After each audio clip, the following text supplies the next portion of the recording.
Hello everyone, कैसे हो आप लोग। वेलकम टू अम्बाइब। मैं गिरीश चंद्रा आप सभी का वेलकम करता हूँ इस शानदार प्लेटफॉर्म में।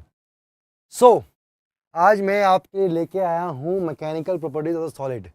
मतलब हम मटेरियल की बात करेंगे और उसके अंदर कैसा मटेरियल बिहेव करता है जब आप फोर्सेस लगाते हैं। देखो, अभी तक क्या था कि जो हमने पढ़ा वो हमने क्या पढ़ा, काइनेमेटिक्स पढ़ा, डायनेमिक्स पढ़ा ऑफ द मटेरियल।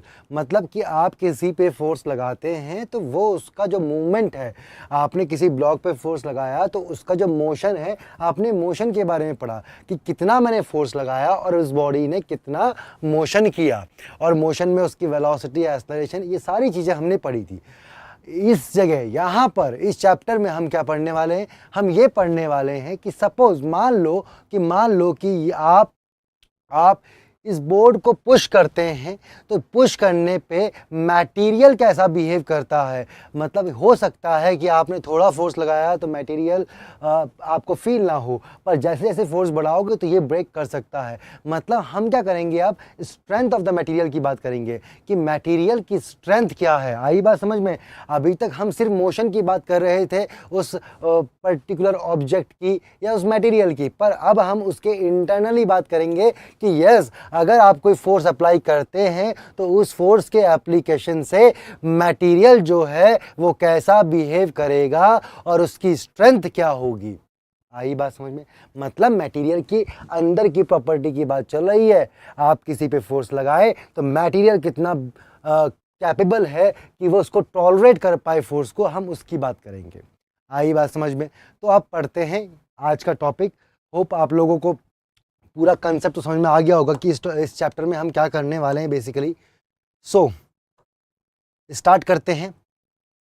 अब यहाँ पर देखिए, यहाँ पर दो बॉल हैं। एक हमारी क्या है, एक क्ले है और एक सपोज कोई नवाज। हेलो, गुड इवनिंग बच्चा, गुड इवनिंग।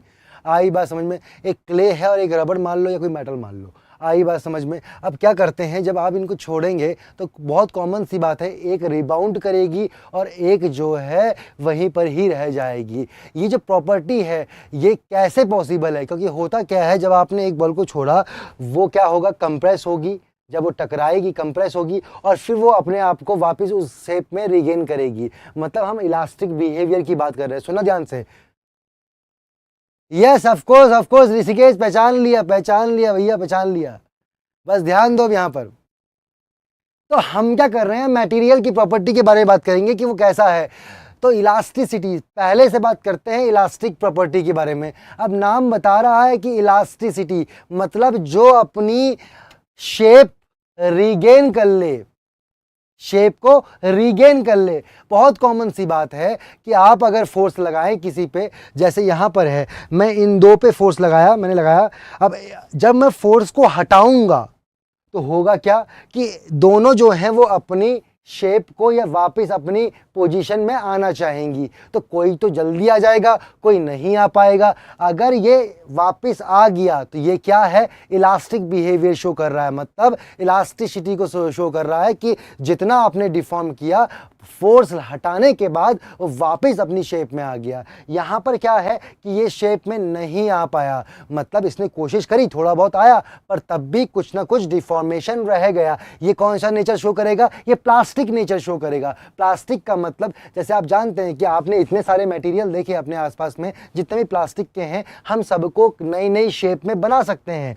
आई बात समझ में। बहुत कॉमन सी बात है। देखो, दोनों प्रॉपर्टी हैं, एक जो अपनी शेप रीगेन कर ले और एक जो शेप रीगेन ना कर पाए। मतलब एक इलास्टिक बिहेवियर, एक प्लास्टिक बिहेवियर। ये दोनों का अलग अलग अपना सिग्निफिकेंस है। वो कैसे, सुनना ध्यान से। जो इलास्टिक हैं वो कहाँ यूज होते हैं, मतलब आपके स्ट्रक्चर में, आपके मशीन्स में, इन जगह सब इलास्टिक मटेरियल यूज होते हैं। कैसे, सुनना ध्यान से, बड़े ध्यान से सुनना, बस आपको समझ में आ जाएगा। अगर सपोज मान लो कि आपने एक फ्लोर बनाया और उसको हमने किस पे, बीम पे बनाया है। मतलब चारों तरफ हमारे पास बीम है। अब उस फ्लोर के ऊपर वाले जो हैं वहाँ पर कुछ ना कुछ लोड पड़ेगा। वहाँ पर हमारे बहुत सारे लोग होंगे, इक्विपमेंट्स होंगे, टेबल, चेयर, हैवी इक्विपमेंट होंगे। जब जब जब जब उस रूफ में, बेसिकली हम रूफ की बात कर रहे हैं, तो आपके पास क्या है कि यहाँ पर कॉलम्स हैं। आई बात समझ में, कॉलम्स हैं।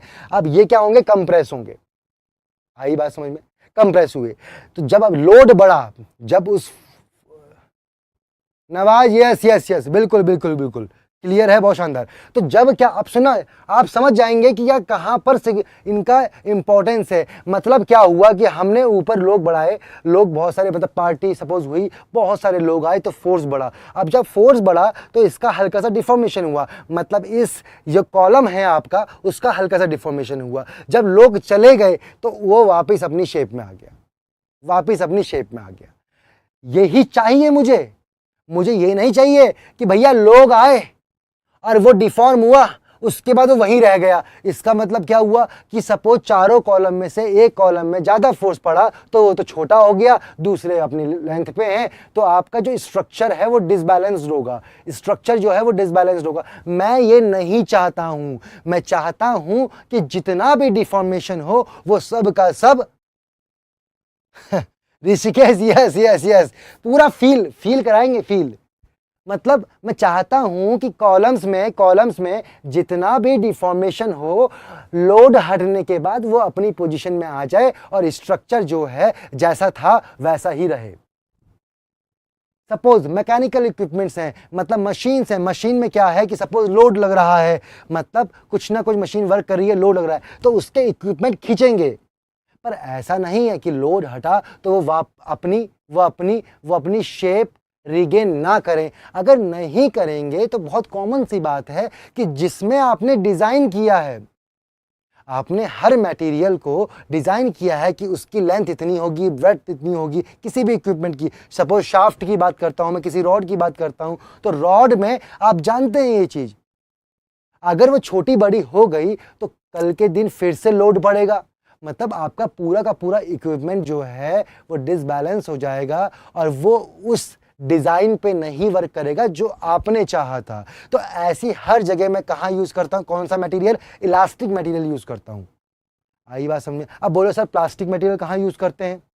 भैया जहां पर आपको मैन्युफैक्चर करना हो, जहां पर आपको मैन्युफैक्चर करना हो। अब एक शीट है, शीट आप चाहते हैं कि इस शीट का एक गिलास बन जाए, तो आप क्या करेंगे, यहां पर फोर्स लगाएंगे, इसको यहां पर होल्ड करेंगे तो ये ऐसे गिलास बन जाएगा, मतलब ऐसे गिलास बन जाएगा।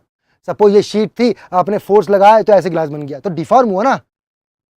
अब ये अगर इलास्टिक मटेरियल हो तो वापस अपनी शेप में आ जाएगा, तो काय का गिलास, काय का गिलास।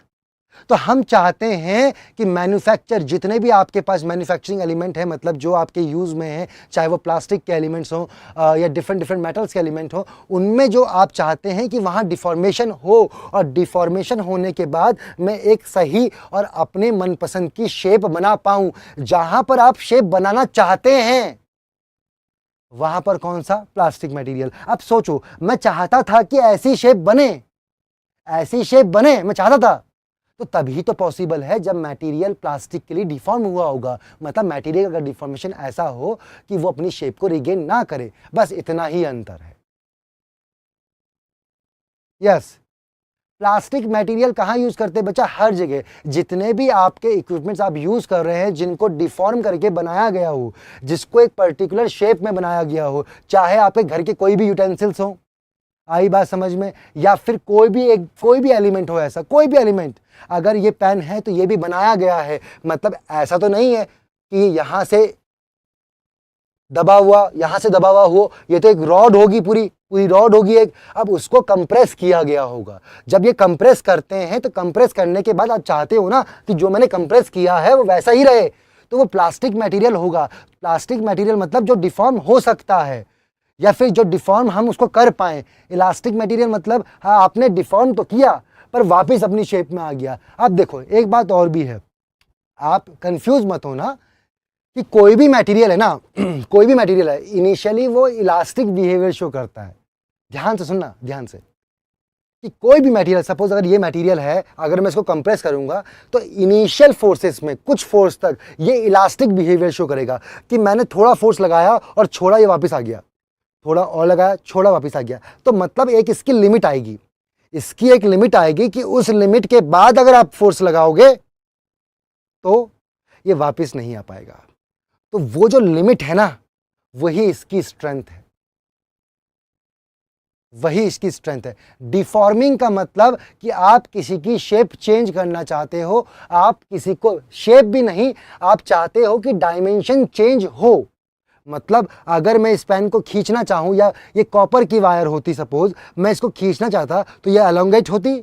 अगर ये अपनी इनिशियल पोजीशन से एलोंगेट हुई है तो डिफॉर्मेशन हुआ है, डायमेंशन में डिफॉर्मेशन आया है।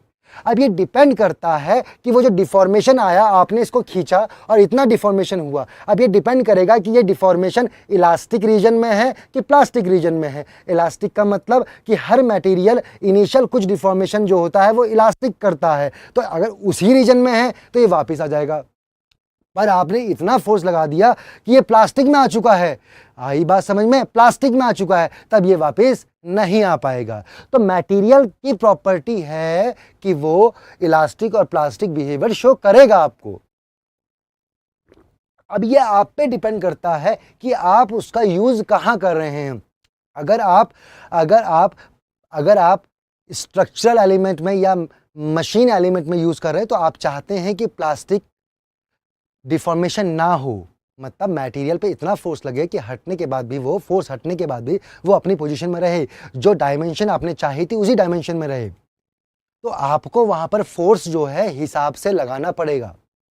ऐसा नहीं है कि आपने 4 कॉलम खड़े किए, अब उस कॉलम में आप चाह रहे हो कि भैया हम तो इतना लोड दे दें, ऊपर से इतना लोड दे दें कि कुछ नहीं होगा। क्या होगा, ज़्यादा लोड दोगे, अगर उसकी एक रेंज के बाहर लोड दोगे तो वो प्लास्टिक में आ जाएगा और उसके बाद फिर दिक्कत आपको आएगी, मतलब जो डिज़ाइन आपने चाहा था वो नहीं रहेगा। चलो अभी ये काम खत्म है, अब हम पढ़ रहे हैं इलास्टिक। तो इलास्टिक क्या है, वो प्रॉपर्टी है मटेरियल की जहां पर मटेरियल अपनी शेप को रिगेन कर ले after removal of the forces. अगर फोर्सेस को रिमूव करें तो मटेरियल अपनी शेप रिगेन कर ले। अब देखो कुछ हमारे पास है इलास्टिक मटेरियल और plastic material. Elastic material rubber,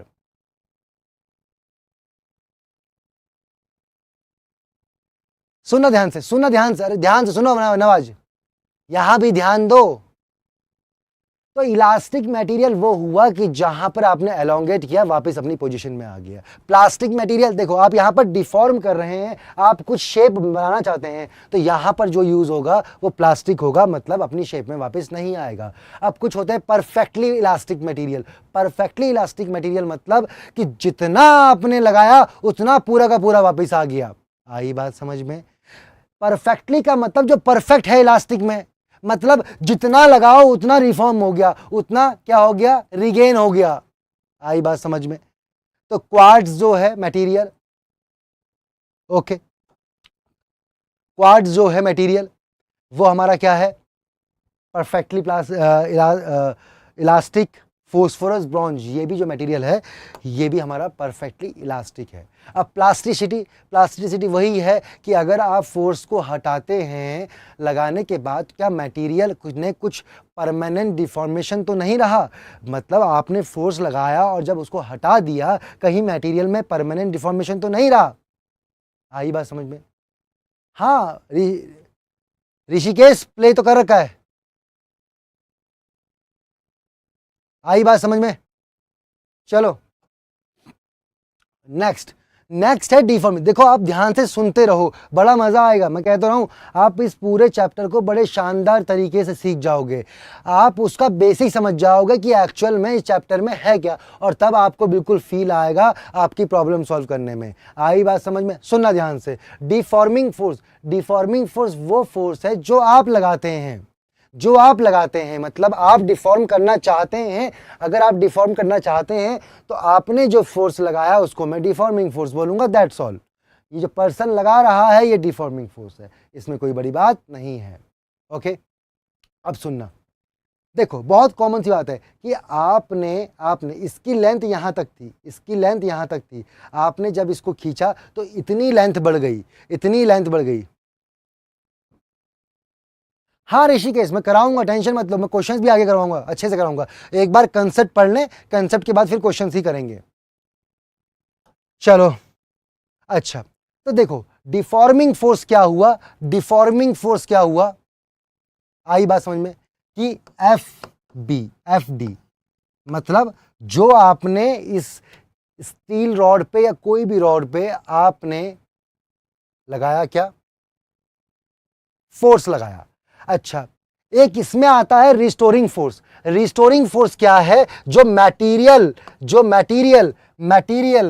लगा रहा है, जो मटेरियल लगा रहा है, ये कौन सा है? Restoring force. ऑफ कोर्स, ये बात है ना, अगर आप मटेरियल को खींचना चाहेंगे, तो मटेरियल ये थोड़ी है कि कहेगा भाई खींच लो मुझे, वो भी तो वापस लगाएगा, क्योंकि मटेरियल्स के अंदर जो मॉलिक्यूल्स हैं वो बॉन्डेड हैं, तो उनके बॉन्ड एलोंगेट होंगे, तो बॉन्ड एलोंगेट होंगे मतलब वो वापस खींचेंगे अपने आप को। तो जो आपने डिफॉर्मिंग लगाया है उसके रेस्पॉन्स में क्या लगेगा? एक रिस्टोरिंग फोर्स लगेगा, जो चाहेगा कि आप डिफॉर्म ना करो। आई बात समझ में? क्लियर है?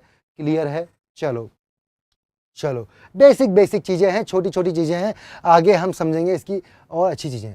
तो डिफॉर्मेशन, रिस्टोरिंग फोर्स क्या है? Net intermolecular forces generated due to the change in the lattice structure of the material subjected to the deforming force.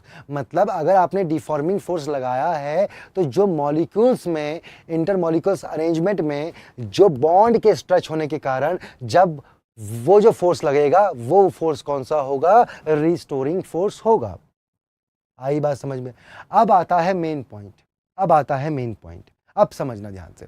Chapter असली अब स्टार्ट हुआ है, स्ट्रेस। अब बात करते हैं स्ट्रेस की। देखो, स्ट्रेस क्या है? ये वही स्ट्रेस है जो आप लोगों को भी होता है, वही स्ट्रेस है। कैसे होता है हमको स्ट्रेस? कि कोई बाहर से आके हमको प्रेशर दे रहा है, हम पे जबरदस्ती मतलब कह रहा है कि ये तो पढ़ो या कुछ करो। आई बात समझ में? थोड़ा ध्यान से सुनो आप लोग, ओके? ध्यान से सुना और डाउट डालते रहो, मैं उसको क्लियर करता रहूंगा, आप प्लीज यहां पर ध्यान दें। देखो, स्ट्रेस क्या है? कि जब मटेरियल में आप फोर्स लगाते हैं डिफॉर्मेशन का, तो मटेरियल के अंदर स्ट्रेस जनरेट होती है, जैसे ऋषिकेश, अभी वो सारी चीजें क्लियर करूंगा कितने टाइप की होती हैं, बस सुनते रहो, अभी वो आने वाला है इसके बाद। तो स्ट्रेस का मतलब क्या हुआ? कि जब एक्सटर्नल फोर्स लगाया उसके बिहाफ में, मतलब उसके रेस्पेक्ट में, जब आपने एक्सटर्नल फोर्स लगाया तो उसके रेस्पेक्ट में एक मटेरियल के अंदर एक फोर्स जनरेट हुआ, वो फोर्स डिवाइडेड बाय एरिया। सुनना ध्यान से, मतलब देखो, स्ट्रेस क्या है? Internal resisting force per unit area.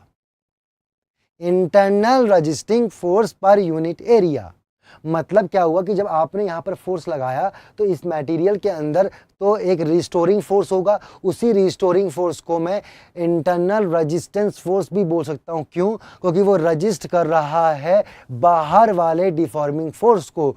वो जो डिफॉर्मिंग फोर्स लग रहा है उसके अपोजिट में एक फोर्स लग रहा है, उसको हम रजिस्टिंग फोर्स भी बोलते हैं। तो internal resisting force per unit area जो होता है, दैट इज कॉल्ड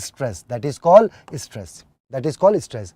अगर मैं कहूं, अगर आप बोलो कि स्ट्रेस, तो सर हमने क्या डिफाइन किया? कि internal resisting force upon area.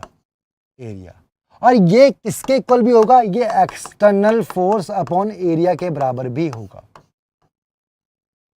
अब बोलो सर ऐसा क्यों? अभी मैं आपको सुनाता हूं, सुनना ध्यान से। देखो, ये जो मटेरियल है, इस मटेरियल पे दो फोर्स लग रहे हैं, एक इस तरफ, एक इस तरफ। आप इसको ऐसे एलोंगेट करना चाहते हैं, वही बात में, आप इसको ऐसे एलोंगेट करना चाहते हैं, तो इसमें क्या होगा? देखिए, अगर मैं ये क्रॉस सेक्शन लेता, ये वाला क्रॉस सेक्शन लूं, मतलब मैं इस रॉड को यहां पर डिवाइड कर दूं, तो ऑफ कोर्स सी बात है ना, आप जानते हैं कि मटेरियल के अंदर, इस मटेरियल के अंदर क्या होगा? एक रजिस्टिंग फोर्स जनरेट होगा। रजिस्टिंग फोर्स कैसा होगा? कि जो ये वाला पार्ट है ये इसको रजिस्ट करेगा और इस वाले फोर्स को ये रजिस्ट करेगा। मतलब जो आपने क्रॉस सेक्शन लिया है, मतलब जहां पर आपने रॉड को डिवाइड किया है, अगर उसको देखें तो वहां पर एक इस तरफ और एक इस तरफ फोर्स जनरेट होंगे। आई बात समझ में? आई बात समझ में? इधर को ध्यान दो, दोनों सुन लो ध्यान से। यहां पर तो इंटरनल रेजिस्टिंग फोर्स लगेगा, आई बात समझ में? अब ध्यान सुनना, देखो पढ़ाई ढंग से कर लो, थोड़ा ध्यान दो, कम से कम आए हो तो कुछ सीख के जाओ। तो हुआ क्या कि जब आपने इस रॉड को डिवाइड किया तो इस पे लगने वाला फोर्स जो इस वाले पार्ट पे डिवाइड करने के बाद इस वाले क्रॉस सेक्शन पे और इस वाले क्रॉस सेक्शन पे जो फोर्स लगेगा वो होगा इंटरनल रेजिस्टिंग फोर्स, जिसकी वैल्यू है एफ आर। अब ये अगर मैं ये वाला पार्ट लूं या फिर ये वाला पार्ट लूं, दोनों पार्ट इक्विलिब्रियम में रहेंगे, मतलब कि आपने जितना फोर्स लगाया एलोंगेट हुआ, उसके बाद वो रुक जाएगा। आप समझो इस चीज को कि आपने फोर्स लगाया, कुछ लेंथ बढ़ी और लेंथ बढ़ने के बाद वो रॉड वहीं पर रुकी हुई है। अगर रुकी हुई का मतलब है तो नेट फोर्स 0 होना चाहिए, मतलब इस पार्ट के लिए भी नेट फोर्स 0 होगा और इस पार्ट के लिए भी नेट फोर्स 0 होगा। अगर नेट फोर्स 0 नहीं होगा तब तो ये मूव करने लग जाएंगे। अगर किसी बॉडी पे नेट फोर्स आ गया तो इसका मतलब तो मूव कर रहे हैं, पर ऐसा तो नहीं होता। आपने रॉड को खींचा, थोड़ा सा एलोंगेट हुआ और फिर वो रुका हुआ है, तो नेट फोर्स तो 0 है। अगर इस पे नेट फोर्स 0 होगा तो जो एक्सटर्नल फोर्स है that should be equal to the resisting force. Similarly ये जो एक्सटर्नल फोर्स है that should be equal to this resisting force. आई बात समझ में? तो इसलिए मैं बोल रहा हूं आपको, तो सुनना ध्यान से, कि stress is defined as external force upon area. External force upon area, क्योंकि एक्सटर्नल फोर्स और इंटरनल रेजिस्टिंग फोर्स दोनों बराबर होंगे, क्योंकि इक्विलिब्रियम की कंडीशन को सेटिस्फाई करना पड़ेगा बच्चे, तो ये दोनों आपस में बराबर होंगे। अगर ये दोनों आपस में बराबर होंगे तो मैं स्ट्रेस को इस तरीके से डिफाइन कर सकता हूं, और sigma is equal to F by A. F is the force, A is the area of the cross section, मतलब ये जो एरिया है रॉड का, क्रॉस सेक्शनल एरिया है ए। आई बात समझ में? देखो ऋषिकेश और नवाज, प्लीज थोड़ा यहाँ पर ध्यान दो। अब आई बात समझ में? स्टॉप करो इस टॉपिक को और यहाँ पर ध्यान दो। आ जाओ, चलो, यस यहाँ पर नवाज आप भी प्लीज, ठीक है, ध्यान दो। मैं आपके लिए इतनी मेहनत कर रहा हूं तो थोड़ा ध्यान आप दीजिए प्लीज। तो स्ट्रेस क्या होता है? स्ट्रेस मतलब फोर्स पर यूनिट एरिया। हाँ ठीक है, मैं दोनों को बोल रहा हूं। देखो जब मैं बोलूं तो प्लीज आप फिर सुनिएगा। आई बात समझ में? ठीक है, तो स्ट्रेस हुआ force per unit area, force per unit area. चलो आगे पढ़ते हैं। अब आता है स्ट्रेन। देखो ये ध्यान चाहिए, strain inside a body. Strain का मतलब हुआ कि जितना डिफॉर्मेशन हुआ है, जो आपने फोर्स लगाया था रॉड पे, देखिए जब आपने रॉड लगाया था तो इस बात को सुनना ध्यान से, सुनना, चलो आ जाओ। जब इस रॉड पे आपने फोर्स लगाया बच्चे, तो इस पे क्या हुआ? स्ट्रेन हुआ। इस पे क्या हुआ? स्ट्रेन हुआ। अरे रुक जा, मतलब इसका डिफॉर्मेशन हुआ। तो स्ट्रेन को डिफाइन करते हैं हम कैसे? Ratio of the change in the configuration to the original configuration. Configuration का मतलब है डायमेंशन। अगर मैं यहां पर लेंथ लेता हूं, ये लेंथ है, तो फोर्स लगाने के बाद सपोज इतनी लेंथ बढ़ गई, तो स्ट्रेन जो होगा चेंज इन द डायमेंशन, जो कि delta L upon original dimension डेल। आई बात में? तो देखो स्ट्रेस किसको आइडेंटिफाई करता है? फोर्स को, कि कितना फोर्स लग रहा है, उस फोर्स से होने वाला कितना स्ट्रेन आया है, या उस फोर्स से होने वाला कितना डिफॉर्मेशन आया है, that is represented by the strain. आई बात समझ में? चलो डायमेंशनल फॉर्मूला क्या होगा? देखो आप जानते हैं डेल्टा एल बाई एल तो डायमेंशन लेस क्वांटिटी है और यूनिट भी इसकी नहीं होगी। और मैं आपसे पूछूं अगर कि टाइप्स ऑफ स्ट्रेन कितने होंगे, तो हम लॉन्गिट्यूडनल, शियर और बल्क ये सारे पढ़ने वाले हैं। ध्यान से सुनना, भी बड़े अच्छे तरीके से आपको बता रहा हूं, बस आप थोड़ा ध्यान से सुनना, ठीक है? आई बात समझ में? देखो स्ट्रेस क्या है, स्ट्रेस क्या है? Force upon area, force upon area. अब आपको मैं बताऊंगा कि कितने टाइप के स्ट्रेस हो सकते हैं।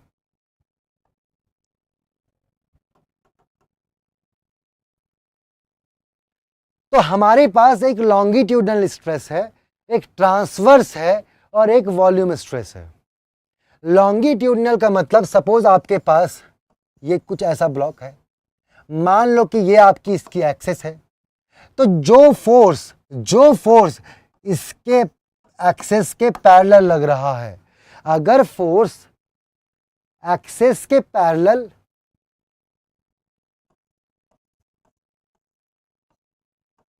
यहां ये जो फोर्स है इस एक्सेस के पैरेलल लगे तो longitudinal stress along the length लगे, अलोंग द लेंथ मतलब एक्सेस के अलोंग लगे, या फिर मैं कह सकता हूं इस क्रॉस सेक्शन के परपेंडिकुलर लगे। देखो आप दो तरीके से डिफाइन करेंगे हमेशा, आप स्ट्रेस को दो तरीके से डिफाइन कर सकते हैं। स्ट्रेस होता है force upon area, force upon area. अब ये फोर्स कहां लग रहा है ये इंपॉर्टेंट है। कैसे? अगर ये फोर्स एरिया के परपेंडिकुलर हो या लेंथ के पैरेलल हो तो मैं बोलूंगा लॉन्गिट्यूडनल स्ट्रेस। अगर यही फोर्स एरिया के पैरेलल हो, एरिया के पैरेलल हो या परपेंडिकुलर टू द एक्सेस हो, परपेंडिकुलर टू द एक्सेस हो, दो तरीके से ध्यान सुनना। अगर फोर्स लॉन्गिट्यूडनल मतलब अलोंग द लेंथ और अलोंग द एक्सेस, समझिए ये अगर आपने एक्सेस मानी है तो इसके अलोंग लगे या फिर इस एरिया के परपेंडिकुलर लगे, परपेंडिकुलर। ट्रांसवर्स क्या होता है? ट्रांसवर्स मतलब इस एक्सेस के परपेंडिकुलर हो या फिर जो ये क्रॉस सेक्शन था इसके पैरेलल हो, इसके पैरेलल हो, तो वहां पर आएगा ट्रांसवर्स स्ट्रेस। वॉल्यूम स्ट्रेस का मतलब, वॉल्यूम का मतलब कि हर तरफ से लगे, हर तरफ से लगे।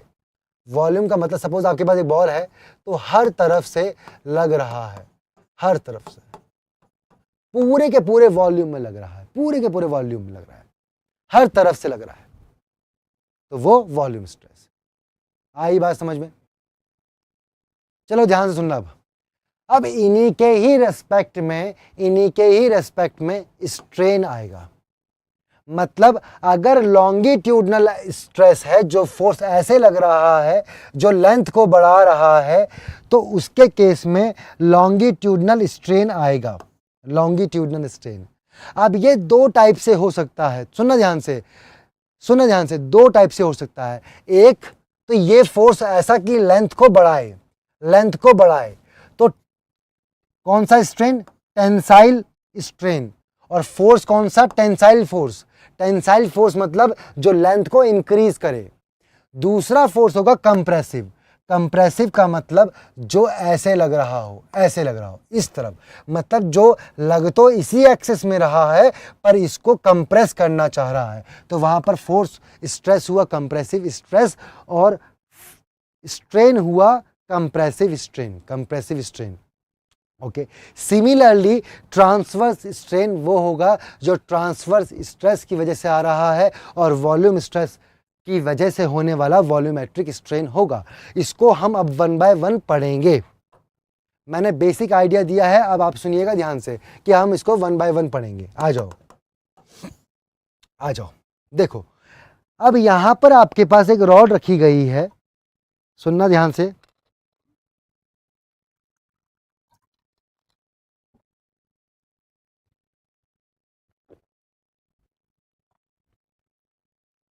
देखो लॉन्गिट्यूडनल स्ट्रेस मतलब कि जो आपकी ये रॉड है इस रॉड का क्रॉस सेक्शन क्या है, ये है। आई बात समझ, मतलब यहां पर कैसी होगी, ये सर्कुलर क्रॉस सेक्शन होगा यहां पर। आई बात समझ में। और इसकी लेंथ क्या है, ये है। तो मतलब इसकी एक्सिस क्या बनाई आपने, ये बनाई। तो जो फोर्स इस लेंथ के पैरेलल और एक्सिस के पैरेलल हो और परपेंडिकुलर टू द एरिया हो, तो उसको बोलते हैं लॉन्गिट्यूडनल। अच्छा, ये फोर्स क्या कर रहा है, ये फोर्स आपका लेंथ बढ़ा रहा है। तो ये कौन सा इसमें आने वाला कौन सा फोर्स, कौन सा स्ट्रेस, टेंसाइल स्ट्रेस। यहां पर क्या है, डायरेक्शन अपोजिट है, लग तो वैसे ही रहा है। आदित्य हेलो, सुनना ध्यान से। यहां पर जो फोर्स लग रहा है वो कौन सा है, कंप्रेसिव, कंप्रेसिव, कंप्रेसिव। आई बात समझ में, कंप्रेसिव। तो इन दोनों को एनालाइज करना चाहूंगा, ध्यान से सुनना। कैसे, मैं कहता हूं कि आपके पास स्ट्रेस क्या होता है, stress is defined as force per unit area. आई बात समझ में। अगर फोर्स आपका लॉन्गिट्यूडनल है, मतलब अलोंग द एक्सिस और परपेंडिकुलर टू द एरिया लग रहा है, तो आपका स्ट्रेस कौन सा आएगा, लॉन्गिट्यूडनल स्ट्रेस आएगा। लॉन्गिट्यूडनल, लॉन्गिट्यूडनल फोर्स की वजह से आने वाला लॉन्गिट्यूडनल स्ट्रेस, ये दो टाइप से हो सकता है, एक तो टेंसाइल और एक तो कंप्रेसिव। मतलब एक तो लेंथ को बढ़ाए और एक लेंथ को घटाए। जो टेंसाइल स्ट्रेस है और कंप्रेसिव स्ट्रेस है, दोनों का रिलेशन तो F/A ही होगा, फोर्स अपॉन एरिया ही होगा। अब आपसे पूछा जाए कि लॉन्गिट्यूडनल स्ट्रेन, स्ट्रेन स्ट्रेन होता है change in length upon original length, या फिर change in dimension upon original dimension. यहां पर चेंज इन डायमेंशन कितनी हुई, अब देखिएगा यहां पर, देखिए जब आपने फोर्स लगाया तो थोड़ी सी लेंथ चेंज हुई, डेल्टा एल। तो मैं स्ट्रेन को बोल सकता हूं डेल्टा एल अपॉन एल।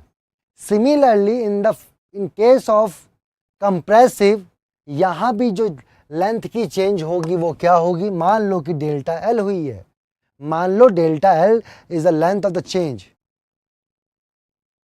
तो मैं यहां पर कंप्रेसिव क्या बोलूंगा, डेल्टा एल अपॉन एल। मतलब रिलेशन चाहे वो स्ट्रेस का हो चाहे वो स्ट्रेन का हो, है तो relation same he. In case of longitudinal stress, वहां की बात कर रहा हूं जहां पर आपका फोर्स कौन सा हो, लॉन्गिट्यूडनल हो, चाहे तो टेंसाइल हो या फिर कंप्रेसिव हो, इन दोनों में से एक होना चाहिए। अगर ऐसा है तो आपके पास रिलेशन वही है, बस आपको देखना है कि फोर्स अपॉन एरिया, फोर्स की क्या वैल्यू है, और स्ट्रेन में change in length upon original length. आई बात समझ में, वेरी वेरी सिंपल, कोई बड़ी बात नहीं है। अच्छा, ट्रांसवर्स को समझिए। ट्रांसवर्स में क्या होता है बच्चे, मैंने क्या बोला ट्रांसवर्स में आपको, कि फोर्स आपका कहां लगता है, फोर्स आपका लगता है, देखिए फोर्स कहां लगा आपका, इस प्लेन के पैरेलल, इस प्लेन के पैरेलल। आई बात समझ में, आई बात समझ में। और ट्रांसवर्स क्या करेगा, जब आप, ये आपका बॉक्स था, आप ऊपर वाली सरफेस पे ऐसे फोर्स लगा रहे हो, तो ये ऊपर वाली सरफेस को स्लाइड करेगा, स्लाइड करेगा। दिख रहा है कि यहां पर स्लाइड हुआ है, दिख रहा है यहां पर स्लाइड हुआ है। तो ये जो फोर्स आएगा वो शेयर फोर्स आएगा, और उसको ट्रांसवर्स स्ट्रेस भी बोलते हैं। ट्रांसवर्स बोलो या शेयर बोलो, दोनों एक ही बात है। और इसका रिलेशन भी वही है कि स्ट्रेस होगा फोर्स अपॉन एरिया, पर यहां पर जो एरिया आएगा that will be the area of the plane at which the force is acting. मतलब इस ये वाला एरिया आएगा, मतलब कौन सा, ये वाला एरिया आएगा। आई बात समझ में।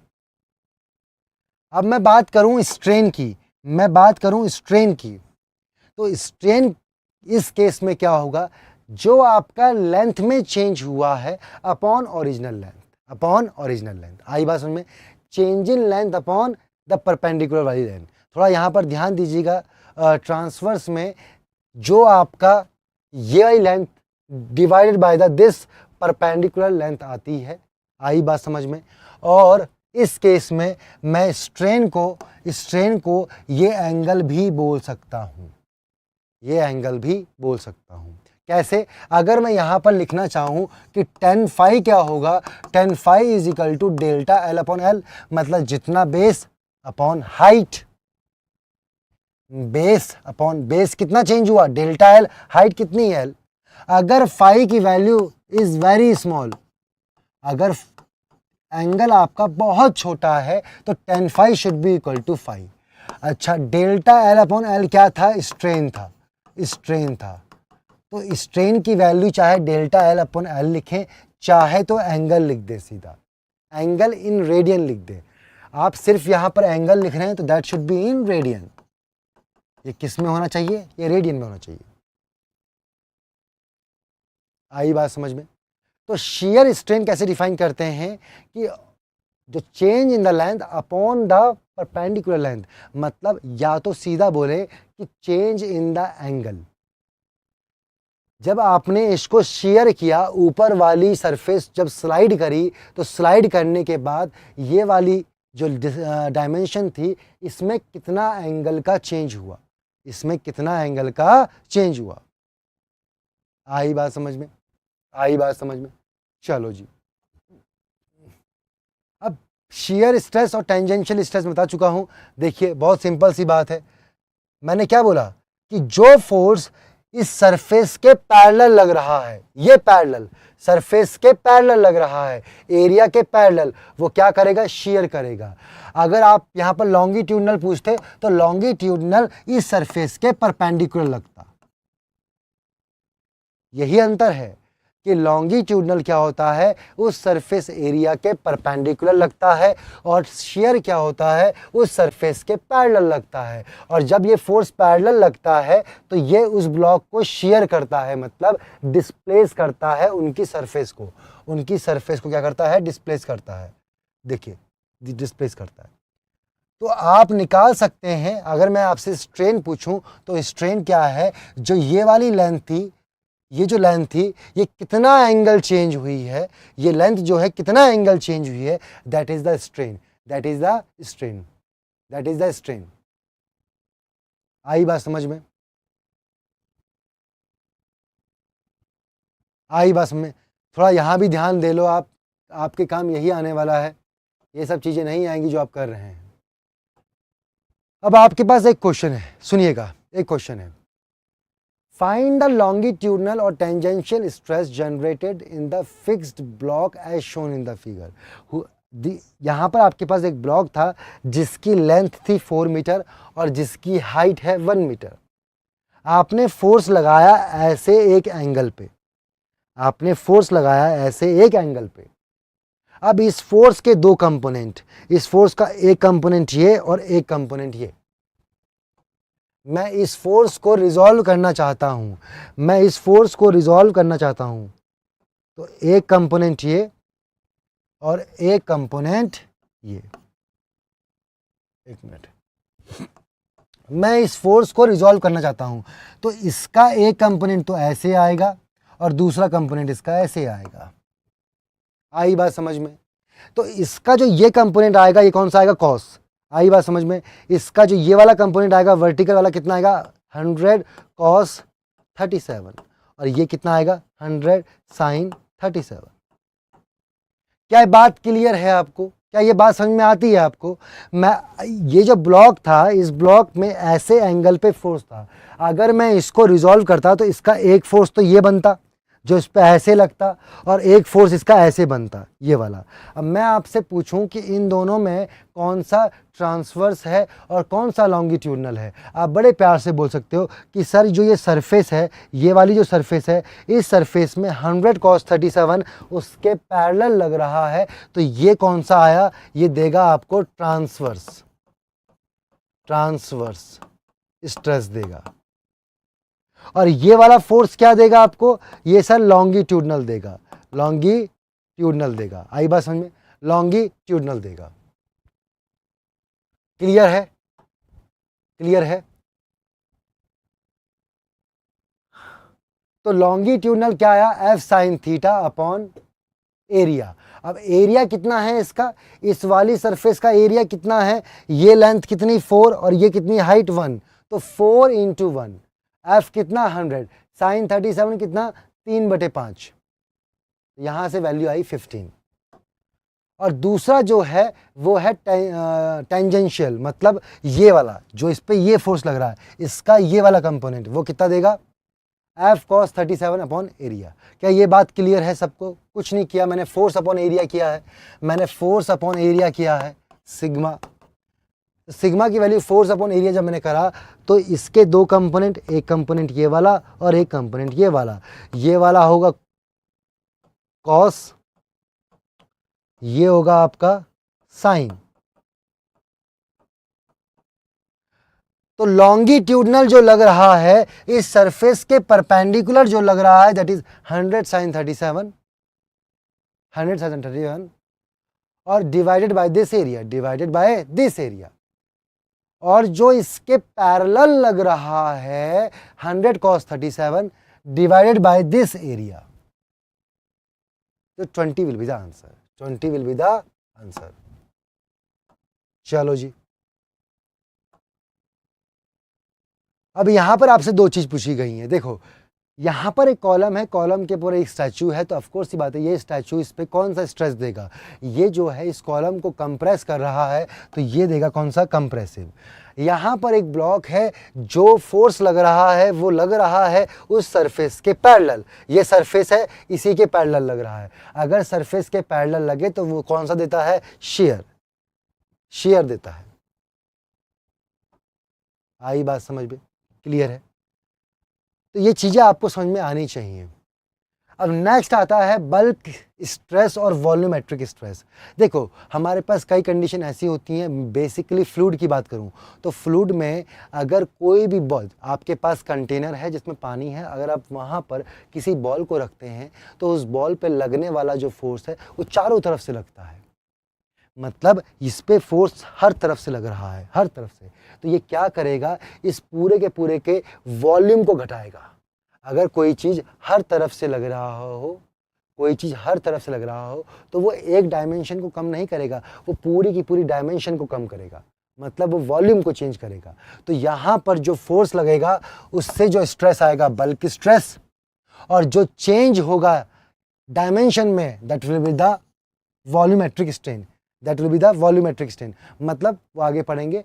तो बल्क स्ट्रेस और वॉल्यूमेट्रिक स्ट्रेस सेम ही होती है, जो वॉल्यूम चेंज कर दे वो वॉल्यूमेट्रिक स्ट्रेस या फिर बल्क स्ट्रेस। आई बात समझ में? और इसकी वैल्यू किसके बराबर होगी, प्रेशर के बराबर, इस बल्क स्ट्रेस की वैल्यू किसके बराबर, प्रेशर के बराबर। क्यों? क्योंकि आप जानते हैं कि जो स्ट्रेस होता है that is force upon area होता है, और फोर्स अपॉन एरिया को मैं प्रेशर भी लिख सकता हूं, मैं इसको प्रेशर भी। तो इस केस में जो बल्क वाले केस में आता है वो आपका प्रेशर आएगा। क्लियर? और वॉल्यूमेट्रिक स्ट्रेन की बात की जाए, वॉल्यूमेट्रिक स्ट्रेन मतलब change in the volume upon the original volume, okay. तो लॉन्गिट्यूडनल स्ट्रेन में पढ़ा चुका हूं आपको कि जो लेंथ चेंज करे। सिमिलरली शियर स्ट्रेन की बात की जाए तो शियर स्ट्रेन मैंने अभी डिस्कस किया है, 2 बार डिस्कस कर चुका हूं, जो आपकी इन सरफेस को डिस्प्लेस करे और उससे एक एंगल पे चेंज आए, जो पहले 90 डिग्री था अब वो घट के कुछ ऐसा हो चुका है, जितना ये चेंज आया है this change is known as shear strain. आई बात समझ में? बल्क और वॉल्यूम स्ट्रेन जो होता है वो कैसा होता है कि जब आपके वॉल्यूम में चेंज आए। हेलो आदित्य, क्लियर है? आई बात समझ में? तो आपके पास एक छोटा सा क्वेश्चन है, इसको देख लें। Under the isothermal condition of an ideal gas the ratio of the bulk stress to the bulk strain, मतलब कहता है कि बल्क स्ट्रेस, जो बल्क स्ट्रेस क्या होता है, प्रेशर, और बल्क स्ट्रेन क्या है, डेल्टा वी अपॉन वी। कहता है डेल्टा पी और डेल्टा वी अपॉन वी किसके बराबर होगा, that will be equal to the pressure. वो अभी हम डिस्कस करते हैं, आ जाओ।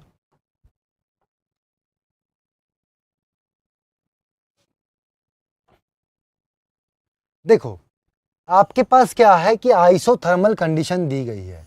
आइसोथर्मल कंडीशन, थर्मो में आपने ये चीज़ पढ़ी होगी, थर्मो में आपने ये चीज़ पढ़ी होगी कि आइसोथर्मल का मतलब चेंज इन टेम्परेचर जो होगा वो ज़ीरो होगा। और PV इज इक्वल टू क्या, nRT। ये आपने आइडियल गैस इक्वेशन पढ़ी है, PV is equal to nRT। मैं कहता हूँ इसको आप डिफ्रेंशिएट कर लो, इसको आप डिफ्रेंशिएट कर लो। अगर आप इसको डिफ्रेंशिएट करेंगे तो एक बार डेल्टा P आएगा और V को ऐसे ही रखें, प्लस V आएगा और डेल्टा और P delta V is equal to 0, क्योंकि टेम्परेचर का डिफ्रेंशिएशन 0 होगा।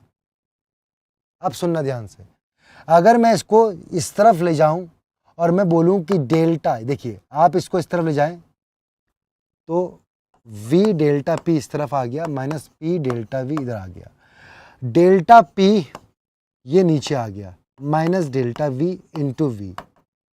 ये किसके बराबर, प्रेशर के बराबर। अब मैं इस V को नीचे ले जाना चाहता हूँ, delta P minus delta V upon V is equal to pressure. अब ये वैल्यू किसके बराबर आई है, प्रेशर के ऊपर। तो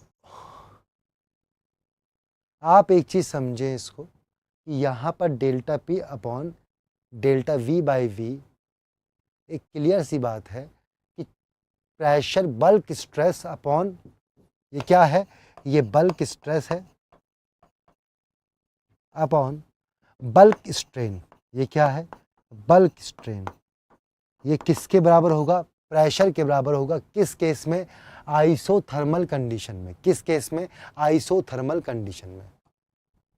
ओके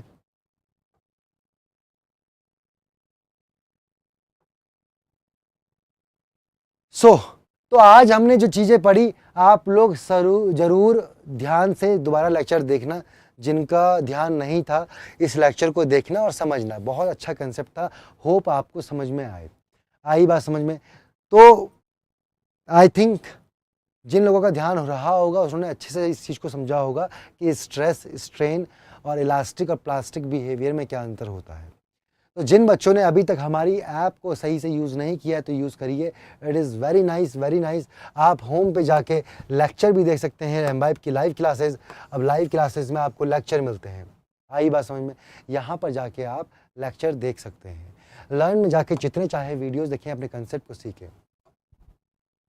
यस ऋषिकेश, आज बहुत डिसअपॉइंटेड रहा है कि आप लोगों ने ध्यान बिल्कुल नहीं दिया है। चलो कोई नहीं, जैसी आपकी इच्छा। अब प्रैक्टिस में आगे प्रैक्टिस करें और फिर टेस्ट ज़रूर दें, क्योंकि test is very very important. आपको एनालाइज करना चाहिए कि आपकी क्या अभी कंडीशन चल रही है और आप कितना हद तक कंसेप्ट को जानते हैं। आप प्रॉब्लम को सॉल्व कीजिए, आई बात समझ में। और अचीव में जाके आप अपनी जर्नी को अचीव कर सकते हैं। स्टार्ट अचीविंग नाउ में जाएं और यहाँ पर अचीव करें। एक सब्जेक्ट को सेलेक्ट करें, फिर एक टॉपिक को सेलेक्ट करें और उसके बाद मैं आपको दिखा सकता हूँ कि आप इसमें गए फिजिक्स में, उसके बाद सपोज आपने थर्मोडायनेमिक्स में गए